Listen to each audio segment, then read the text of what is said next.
Good morning, everybody. Welcome back through Installment of Scott's selections here for Tuesday, July 2nd.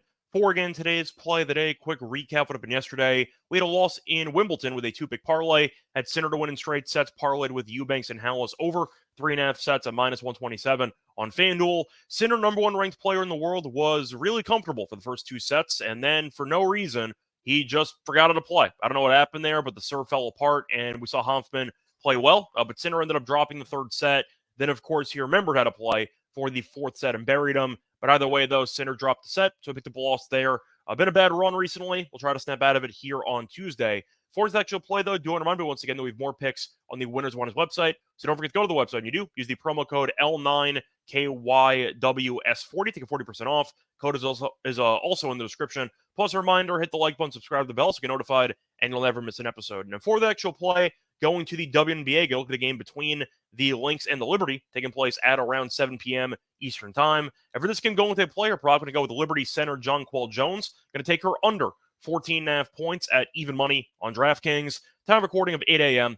Eastern Time. Covering why we're going to go with the under for Jonquel points here. First reason, she's been bad offensively recently when it comes to scoring. She's had less than 15 points in 3 of her last 4 games. She's been even worse lately, though. She's had less than 6 points in 2 straight games. And a big reason for that, her volume has completely fallen apart and just has been non-existent. She's attempted less than six shots in each of the last 2 games. So Jonquel was really solid offensively for about 2-3 weeks, and then recently regressions kind of hit her pretty hard, but she stopped shooting. And with that being the case, I think this number seems a bit high, especially based on the matchup, because Minnesota is one of the best defenses in the league, and Jonquel has been horrible against this team over the last couple of years. So to go through her numbers, she has scored less than 13 points in 6 of her last 7 games against Minnesota.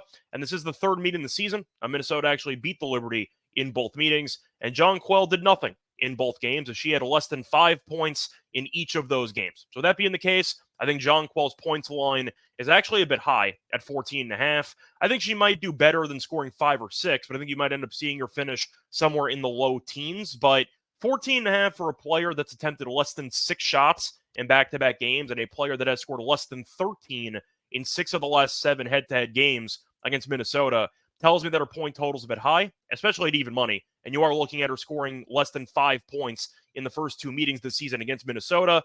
The Lynx have just defended her well, and it seems like Jonquel is really just in a bad matchup for her. So with that being the case, I think the under has some value, and I do think even money is definitely a price they want to jump on before the line moves. So once again, the play of the day here for Tuesday, July 2nd, is going to be on Jonquel Jones. Going to take her under 14.5 points at even money on DraftKings. Bye, everyone.